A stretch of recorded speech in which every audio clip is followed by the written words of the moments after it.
السلام عليكم ورحمة الله وبركاته. كل سنة وانتم طيبين بمناسبة 6 أكتوبر. ويا رب يعني ربنا يجعل دايما أيامنا كلها انتصارات و... وتبقى فرح وسعادة يا رب. وحابب أفكركم إنه انتصارك ما هو مش يعني انتصاراتنا كلها مش بس شرط انها تكون في حرب مادية. بس انت ممكن يكون انتصارك في انك انت تنتصر على مادة، تنتصر على فكرة بتقولك انت مش هتقدر، على حاجة بتقولك لا انت مش هينفع، الدنيا صعبة. فانت لما توصل لحاجة برضه انتصار، لما كل واحد في البلد دي يوصل لحاجة تمام ويحقق نوعا ما حلمه او ان هو ينجح، فده انتصار. لما البلد كلها تبقى ناجحة فده انتصار. فاهم؟ بس المهم عشان ما اطولش عليكم، يعني خلال كام ساعة انتوا هتبقوا صاحيين بكرة علشان خاطر ايه؟ تروحوا ال الكلية. تمام. اول يوم ليكوا في الكلية صراحة ان انا كان نفسي اكون معاكم في اول يوم في الكلية ده. نفسي اكون مع كل حد فيكم عشان اقول له كام حاجة كده. بس خلينا ايه نتطرق الى ايه الاشياء المهمة دلوقتي. اول حاجة بالنسبة الى مبنى الملاعب.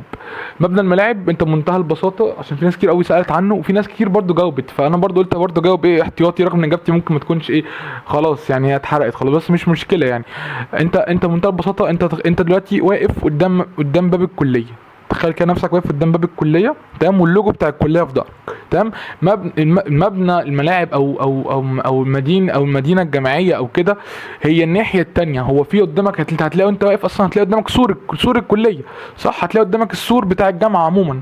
انت واقف في باب الكليه في ظهرك، تلاقي قدامك السور. ورا السور ده ناحيه في شارع، وبعد الشارع ده في سور تاني، بعد السور ده هو السور ده هو ده بتاع المدينه الجامعيه. بعد السور ده هتلاقي بقى ايه كل حاجه انت عايزها، سواء بقى السكن بتاع الطلبه، او مبنى الملاعب اللي انت هتروح، او الملاعب ذات نفسها. تمام. بس فانت عشان تروحوا، انت تخيل نفسك واقف كده قدام الكليه. عشان تروحوا هتمشي بس ايه شمال شويه عند البنشات كده اللي موجوده. تمام. هتلاقي في باب للخروج، هو الباب ده اسمه باب تجاره، رغم ان هو اقرب لكليتنا من هما في تجاره، بس مش مشكله. هتخرج من باب. تمام. هتلاقي في كوبري للمشاة، كوبري كده، ارجوك تستخدمه. فاهمني؟ بلاش تستخدم اي حاجه تانية. تمام. يعني حتى لو انت بالنسبه لك يا لسه هطلع او كده عشان اعدي الناحيه التانية، مش مشكله، ارجوك عشان سلامتك، دي نصيحه مني. تمام، من وجه الله يعني. عشان يعني فاهمني، مش عشان كام سلمه، فاهمني؟ ممكن يعني تعرض نفسك انك انت ايه، فاهمني؟ عربيه جايه كده، عربيه جايه، فاهم قصدي؟ بس فايه، فانت تقوم ايه، هتستخدم الكوبري، هتعدي الناحيه التانية. تمام. انت اصلا وانت في الكليه لسه رجع تاني واقف كمكانك قدام باب الكليه واللوجو، انت لو بصيت كده هتشوف كشري التحرير. هتلاقيه مش قدامك بالظبط، بس هتلاقيه كده، فاهمني؟ اللي هو هتلاقيه يعني، هتلاقيه قدامك شويه على الشمال. تمام.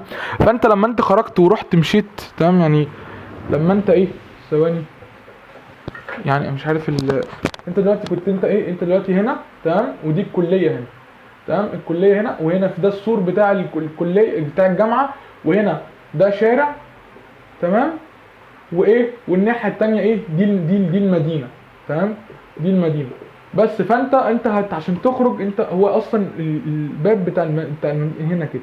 تمام. انت عشان تخرج هتمشي كده شويه، تك تك تك، هتلاقي الباب ايه، باب تجاره. تمام.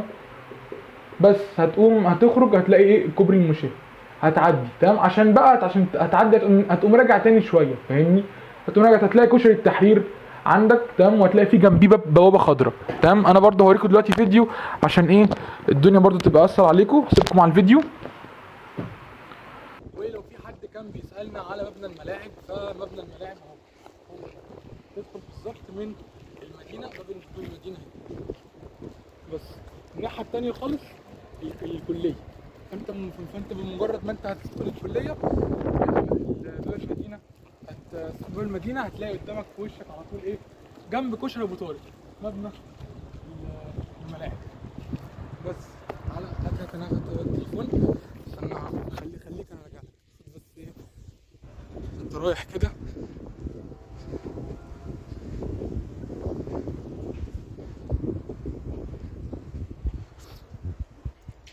ايوه هو ده ايه، مبنى المدينه، اللي هو بتاع المحاضرات.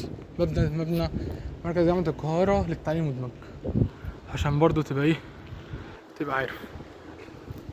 بس الناحيه دي ده الباب جامعه الكليه الناحيه التانية خالص، والجامعه هنا بس الباب مقفول. بالتوفيق ليكم يا رب. ده هو باب الدخول او الباب الاخضر اللي كان ظاهر في الفيديو اللي فات، بس من الناحيه التانية. وده اهو كشري التحرير، فانت مجرد ما تلاقي كشري التحرير هتلاقي جنبه الباب. وده كوبري المشاة وباب تجاره الناحيه التانية، وهتلاقي ايه كليتنا اهي قدامك. فانت تخرج من باب تجاره اللي هو جنب الكليه على طول، هتعدي الكوبري تمام، وهتلاقي تمشي شويه عند كشري التحرير هتلاقي البوابه الخضراء ولكن هتكون مفتوحه، هتدخلها وهتمشي دقيقه هتلاقي في وشك المبنى. بعد ما شفتوا الفيديو متهيألي نوعا ما خلاص انتوا فهمتوا حوار الملاعب وكده، وازاي اروح مبنى الملاعب او مبنى التعليم المدمج. فخلاص ما متهيألي مفيش حد عنده مشكله يعني. على الاقل حتى لو انت مش عارف ازاي تجي على طول مره واحده، روح على الكليه، اخرج من الكليه زي ما انا قلت لك تمام. هتعدي السلم وهتلاقي كشري التحرير، هتلاقي جنبيه باب اخضر، تدخل من الباب الاخضر ده هتمشي شويه هتلاقي المبنى قدامك تمام. طيب في حاجه تانية برضو انا عايزك برضو تبقى عارفها، ازاي انا اقرا جدولي. ثواني كده. ايوه، ازاي انا اقرا جدولي. دلوقتي انا هجيب ايه اي جدول عشوائي، انا في كميه جداول بتتبعت تمام، بس انا ايه مش هظهرها هنا قدامك لانك انت يعني فاهمني مش عارف بس هل عادي ولا لا. بس انا ايه هجيب اي جدول ايه دلوقتي عشوائي تمام. وهقول لك ازاي تقراه وازاي تفهمه. بص انا قدامي دلوقتي جدول حاليا تمام. انت لازم تبقى عارف الاول ان في اكواد للماده. انا ما قلتلكش على اكواد الماده دي في الفيديو بتاع مهندس اولى، لان انا حسيت انك انت ايه مش نوعا ما مش هتحتاج الاكواد دي، انك انت تحتاجها بس في انك انت ايه تسجل الماده لو انت كنت عارف تسجلها، بس خلاص انت سجلت بمذاكرتك. فانت اول حاجه هتلاقي على الشمال لما تفتح الجدول، هتلاقي على الشمال هتلاقي في ايه كود الماده. في كل خانه هتلاقي ايه على الشمال كود الماده. يعني مثلا نفترض مثلا ايه مبادئ العلوم السياسيه، هتلاقي الكود بتاعها هتلاقيه بي لان هي بوليتيكال ساينس تمام 101 تمام. لو انت بقى انجلش تبقى بي اي، لو انت عربي هتبقى بي اي تمام. نفس الحوار برضو ال الاحصاء مثلا واحد هتلاقي ايه هتلاقي اس 101 تمام. لو انت انجلش هتبقى اس اي 101، لو انت عربي هتبقى اس ايه 101 تمام. فده حوار الاكواد ده انا متهيألي ايه انت خلاص فهمته يعني. انت بس يعني مش محتاج حاجه غير هو مش محتاج تفهم الكود، انت محتاج بس تحفظه. ده كود الماده. جنب الكود هتلاقي اسم الماده تمام في الجدول. جنبيها هتلاقي مكتوب ايه توتوريال ات روم.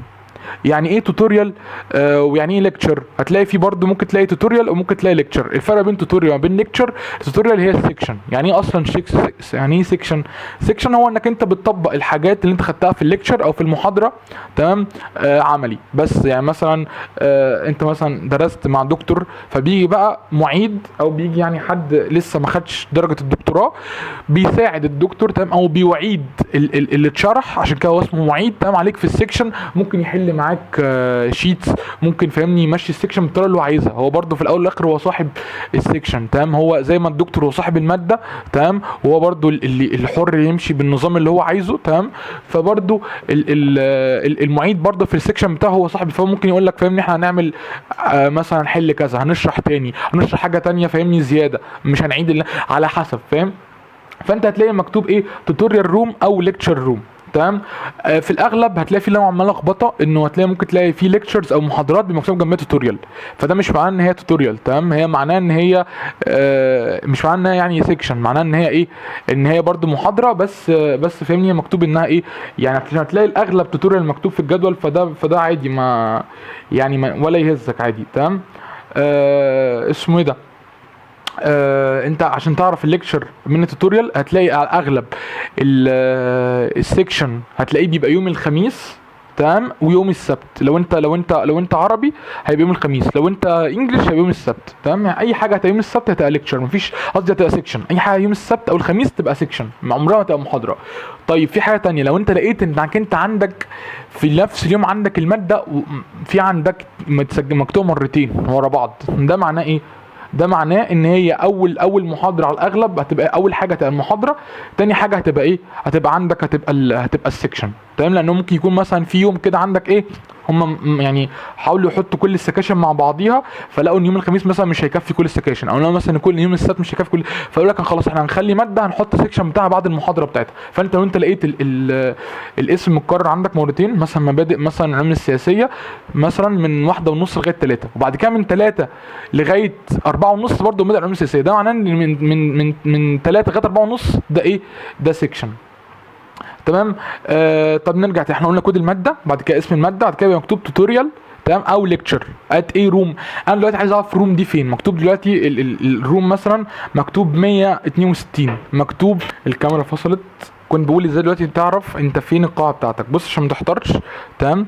اي قاعه فوق فوق ال 50 تمام، يعني اي حاجه فوق ال 50 رقمها فوق ال 50. قاعه مثلا 160 102 كل ده في الملاعب تمام. هو في الاغلب اصلا الملاعب بتبقى ايه؟ 160 161 162 163 تمام. بيبقى كل دور اصلا بيبقى فيه ايه؟ بيبقى فيه 4 قاعات، كل دور فيه 4 قاعات تقريبا، هم 4 ادوار ولا 3 ادوار تقريبا. فانت هتلاقي في عندك اول دور هتلاقي في القاعات بتاعته هتبقى كام؟ هتبقى 101 160 161 162. تاني دور هيبقى 260، تالت دور هيبقى 360 تمام. مش عارف بقى في رابع دور ولا لا، بس متهيألي انت فهمت فاهم يعني. فهو انت لو انت لقيت 100 حاجه و60 فده ايه؟ فده الملاعب. بالنسبه لو انت لقيت بقى روم 30 روم 32 روم 20 روم حاجه و20 فاهمني، الحاجات دي كلها في الكليه تمام. وهتبقى في الادوار ايه؟ هيبقى في الدور الاخير او الدور قبل الاخير تمام. انا قلت برضو ايه؟ ان انت تبقى عارف مثلا مكتوب مثلا مدرج الانديل مثلا، مدرج مثلا اسمه زكي شافعي. المدرجات دي كلها في الكليه فاهم. لكن لو انت لقيت 160 162 260 كل ده ايه؟ في الملاعب تمام. عشان ما تحتارش انت فاهم. اي حاجه فيها هي اصلا ايه يعني؟ هي بتبقى عباره عن 60 60 كل القاعات مترقمه ب 60، بس الواحد اللي قبل 60 ده اللي هو 160 بيبقى الدور الاول واحد فاهم. 160 2 ده يبقى ايه؟ 260 ده اللي هو ايه؟ الدور الثاني. 360 الدور الثالث تمام. عشان برضو ايه؟ تروح على محاضرتك وانت عارف برضو هي فين بالظبط تمام. طيب بعد ما هو مكتوب ايه؟ توتوريال او ليكتشر ات روم كذا تمام، بيبقى مكتوب الوقت من مده كذا لغايه مده كذا تمام. مثلا من 10:30 لغايه كام؟ لغايه 11:50. ومده المحاضره هي ساعه وتلت. وهيبقى كويس جدا لو انت محاضراتك ورا بعضيها مفيش عندك جاب. وهيبقى كويس جدا برضو لو انت عندك جاب ومحاضراتك مش ورا بعضيها. بمعنى ايه؟ لان انا دلوقتي مش عايزك تكون متضايق من جدولك ايا كان هو نزل. انت دلوقتي ممكن يكون متضايق ان في فتره جاب كبيره او ان هم محاضرات ورا بعضيها. الاثنين حلوين ممكن تستغلهم صح. بمعنى ايه؟ انك انت لو انت محاضراتك ورا بعضيها فده كويس انك انت هتخلص بدري وهتتكل على الله بدري تمام. لو انت محاضراتك في جاب ما بينهم ممكن تذاكر ما بينهم، ممكن تستغل دي حاجه ممكن تبقى صح فاهمني. انت بدل مثلا فاهمني ما تخلص بدري وتروح مثلا تنام لك شويه تصحى تذاكر، فانت مثلا ايه؟ ممكن فاهمني تذاكر في اثناء ايه؟ الجاب دي، ولما تروح تنام وتصحى تاني يوم ايه؟ ممكن تذاكر الصبح مثلا قبل ما تنزل شويه، او مثلا تنزل على طول. فانا عايزك تستغل كل حاجه فاهمني عندك لصالحك، تكون ايجابيه ما تبقاش سلبي تمام. فانت يبقى عندك بعد كده الوقت. بعد كده يبقى عندك حاجه اسمها ايه؟ الجروب. يعني ايه جروب؟ جروب 3 جروب 2 جروب 1. الجروب ده هو انك انت مثلا نفترض مثلا ايه؟ انه مثلا انه الدكتور تمام بتدرس لكذا ايه؟ بتدرس لكذا مجموعه من الطلبه، يعني بتدرس لطلاب كتير. فهم يبدوا ان هم يقسموكوا لجروبس، او الجروب ده بيبقى يعني ايه؟ بيبقى مثلا الجروب ده مثلا ده جروب 1، فهو هو اللي خلاه يبقى جروب، وده وخلى فيه جروب 2 ان جروب مثلا 1 بيبقى ايه؟ بيبقى مثلا من 9 لغايه مثلا كام؟ 10:30، او من 9 لغايه ايه؟ 10 وتلت، خلينا ايه دقيقين تمام. جروب مثلا 2 من 10 ونص لغايه ايه؟ لغايه 11 و50 دقيقه تمام. فاهم قصدي؟ فهو بيبقى نفس الدكتور ونفس الشرح ونفس كل حاجه تمام. ولكن الفرق ان هو بيبقى هنا متسجل اسمك في جروب 1 وهنا بيتسجل اسمك مثلا، او هنا مثلا مش مسجل اسمك في جروب 2 تمام. بس هتقولي طب مثلا حصلت ظروف مش عارف ايه بتاع كده وعايز احضر مثلا في جروب 1 النهارده بدل جروب 2 او كده، هقول لك طبعا تبعت ايميل للدكتور وتسال عشان خاطر برضه تاخد غياب او كده. بس على الاغلب هيكون نفس الشرح اللي هنا ونفس طبعا نفس الدكتور، بس الفرق ايه؟ في الجروبس تمام. بس طبعا لازم تحضر في جروب بتاعك عشان ايه؟ لو في غياب لو في حضور لو كده تبقى عارفه برضه فاهمني. مثلا وهي بتحط مثلا ما تكونش مثلا طول السنه بتحضر في جروب غير الجروب بتاعك، او الميعاد غير الميعاد بتاعك، والدكتور عارفاك وبتجاوب معاه وبتاع، تيجي تحط لك مثلا بونص في اخر السنه. والله فين مازن فين مازن مش معايا ولا ايه؟ مش موجود في الكشف بتاع الاسئله مثلا بتاع الجروب ده تمام. فهي ممكن مثلا عقبال مثلا ما هي تدور عليك في كشف اسامي تاني ممكن ما تعملش كده، ممكن ما تلاقيكش او فاهم. فانت برضه لازم تبقى دي نقطه مهمه انت كنت عارفها تمام، انه مش مع نفس الدكتور وفي جروب مختلف. فانت ايه؟ عادي انك انت تحضر لا عادي لو في عندك ظروف بس انت تقول لها برضه تمام، او انت تقول للدكتور. طيب فاحنا كده متهيألي ان احنا ايه؟ عرفنا انت بيبقى عندك كود الماده، بعد كده الماده، بعد كده المكان بتاع الماده، وبعد كده الوقت بتاع الماده، وبعد كده ايه الجروب بتاعك، تمام، اللي انت عارف انت انهي جروب، وبعد كده ايه اسم الدكتور. تمام. اسم المعيد ما بيظهرش في الجدول، دي نقطه مهمه عشان برضه تبقى عارفها، انك انت مثلا لو انت عندك سيكشن فمش هيبان انك انت مين المعيد، هيبان بس ان هيكون مكتوب برضه اسم الدكتور جنب الايه، جنب الماده في الجدول.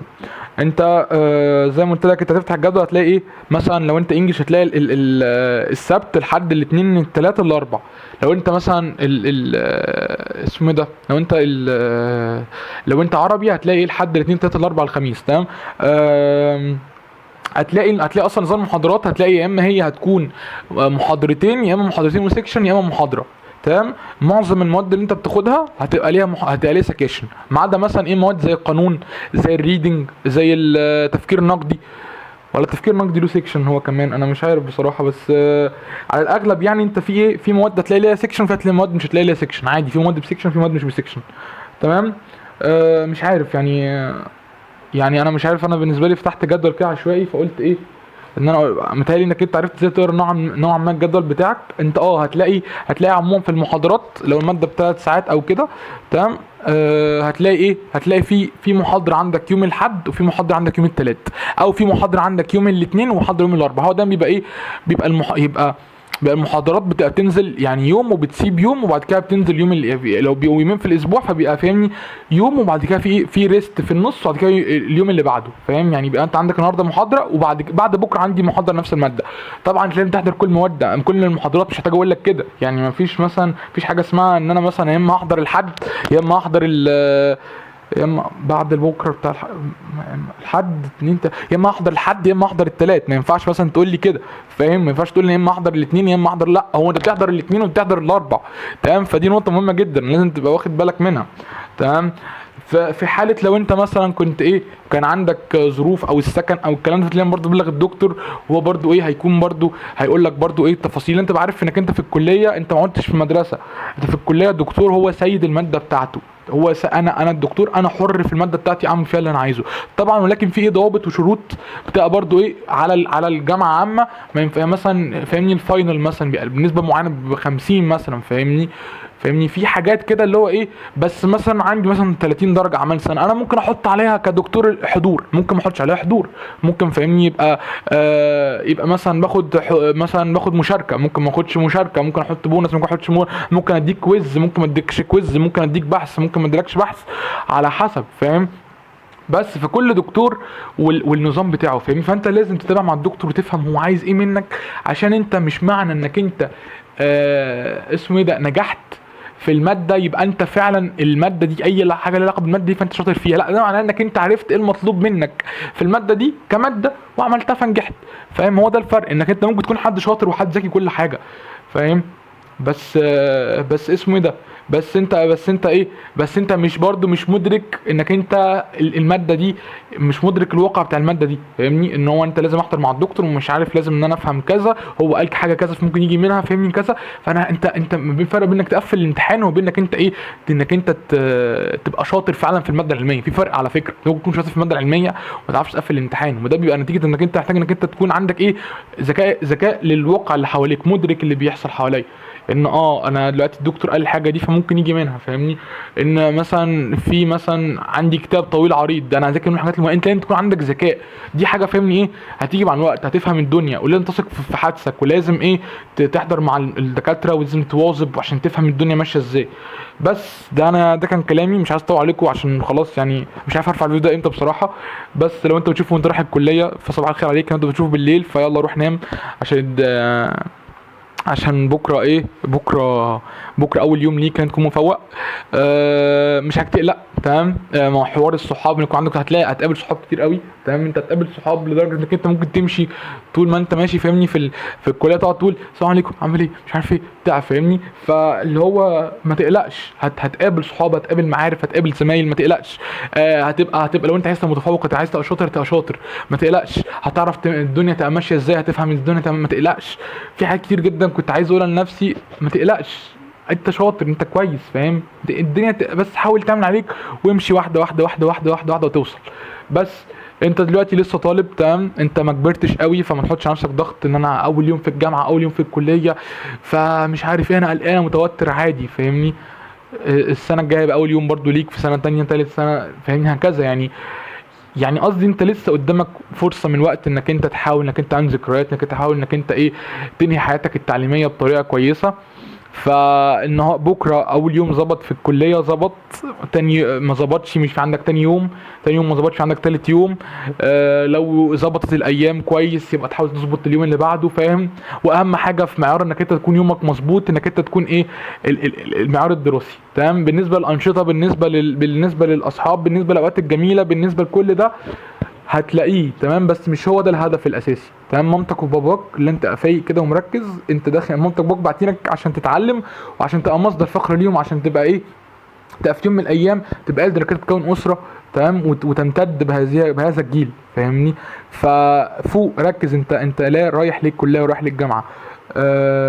في حاجه تانية، نصيحه كده اضافيه، حاول تجيب اكلك معاك، تمام. ده مش معنى انك انت لسه في المدرسه واللانش بوكس بس صدقني، لو جبت اكلك معاك ده هيبقى افيد كتير، لانك انت ممكن يكون عندك في جاب 10 دقايق ما بين محاضره ومحاضره، فانت هتحتاج طبيعي انك انت تاكل فيها، تمام. ده شيء طبيعي جدا، هتحتاج انك انت تاكل، اي حد يديك طاقه، فعقبال ما تروح وتيجي وتشتري وتاخد الفاتوره يقول لك استنى ربع ساعه يا نهار ابيض، فاهمني. فنصيحه مني، نصيحه مني برضه، حاول ما تاكلش من الجامعه كتير. انا عارف ان انا اكتر واحد ما ينفعش اقول كده، تمام، بس الاكل الصحي افيد، الاكل البيت افيد. انا عارف دلوقتي امهات الامهات كلها راضيين عني، انا عارف، بس بس ده فعلا كلام حقيقي.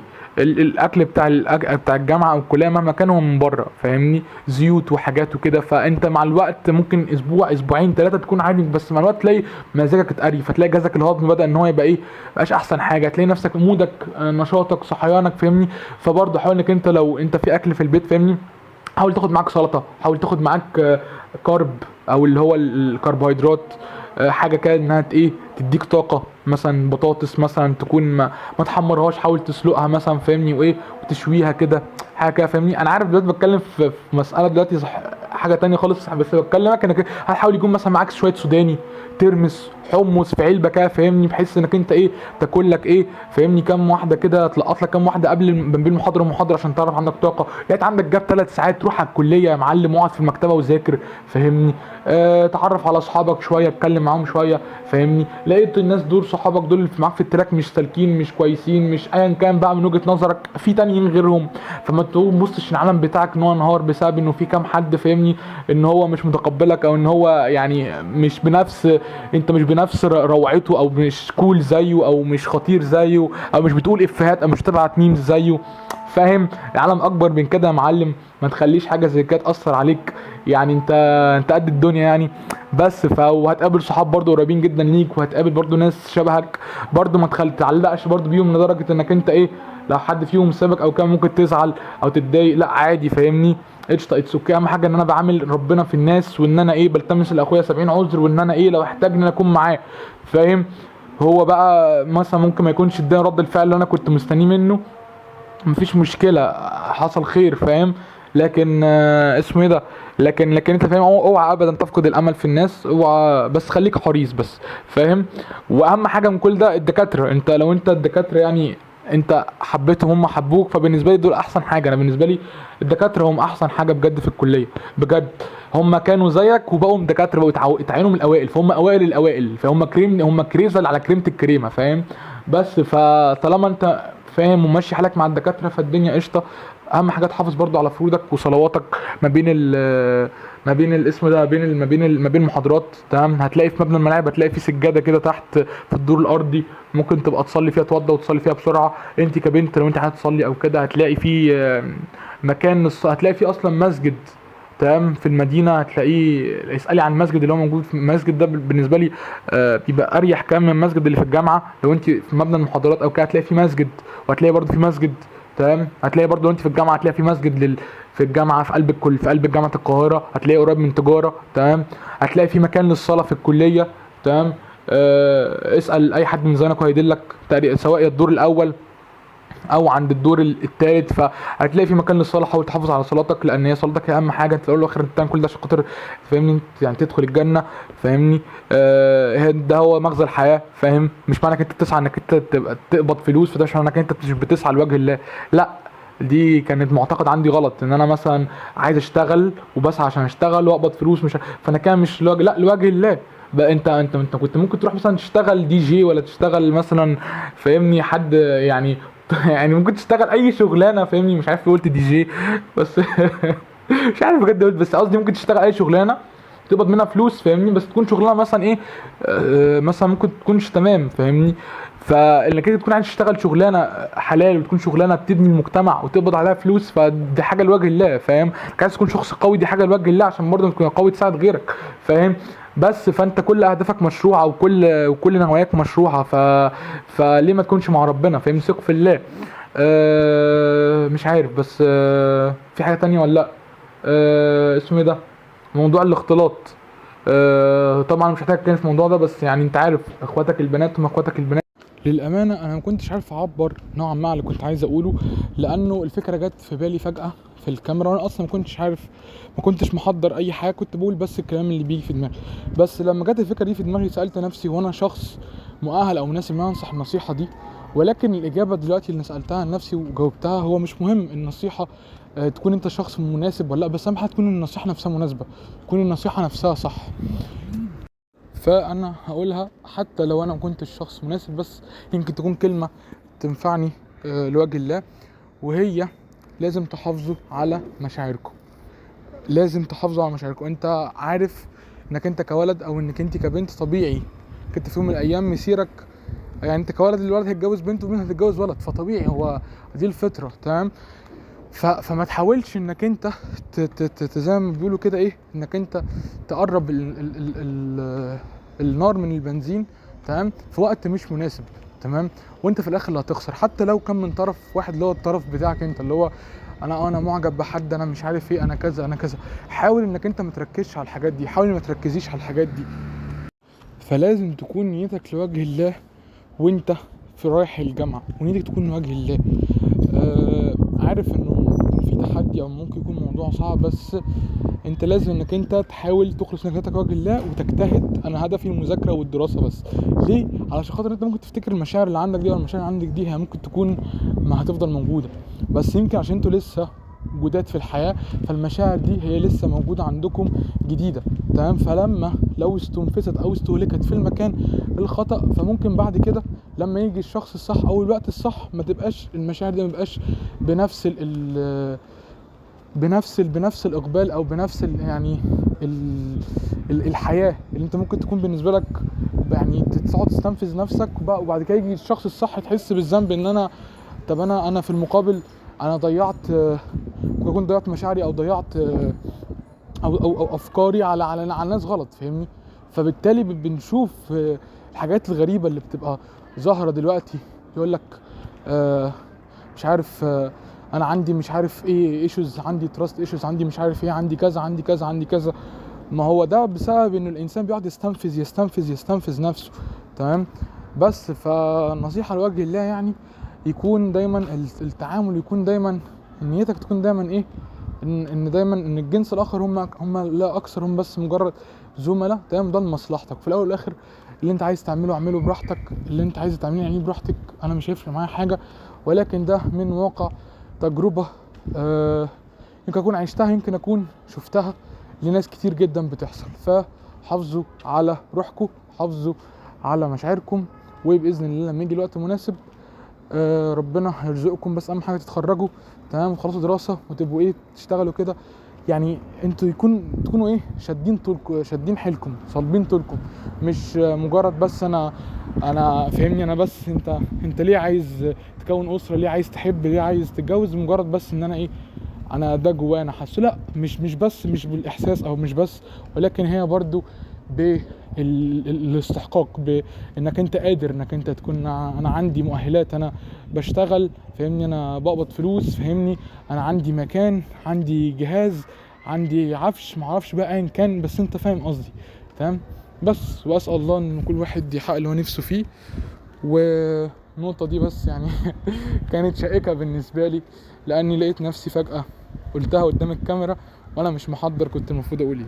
وربنا يهدينا ويصلح حالنا ويجيب لنا اللي فيه الخير. يعني انت ايه كلسه في سنه اولى وكده، انت برضو ممكن تكون لسه مش متعود قوي تتعامل مع البنات او مع الولاد، بس في الاول والاخر انت تتعامل معاهم ايه في حدود ان انا ايه مذاكره او فاهمني، في مثلا حاجه مثلا ملخص في حاجه مش عارف ايه بتاع، فاهم الحاجات دي برضو يعني انت ادرى برضو بيها، انت ادرى برضو بنفسك تمام.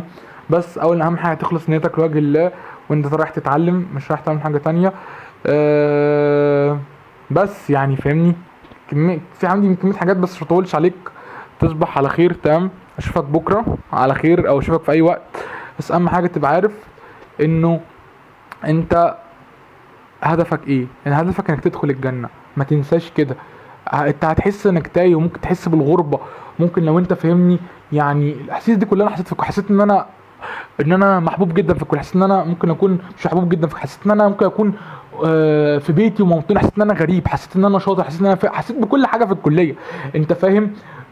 فاللي هو الفكره مش في الاحساس او مش فكره في انت التاني، الفكره انك انت هدفك ايه في الاخر، عشان ما تحسش بس بالغربه والتوه في الاخر فاهمني.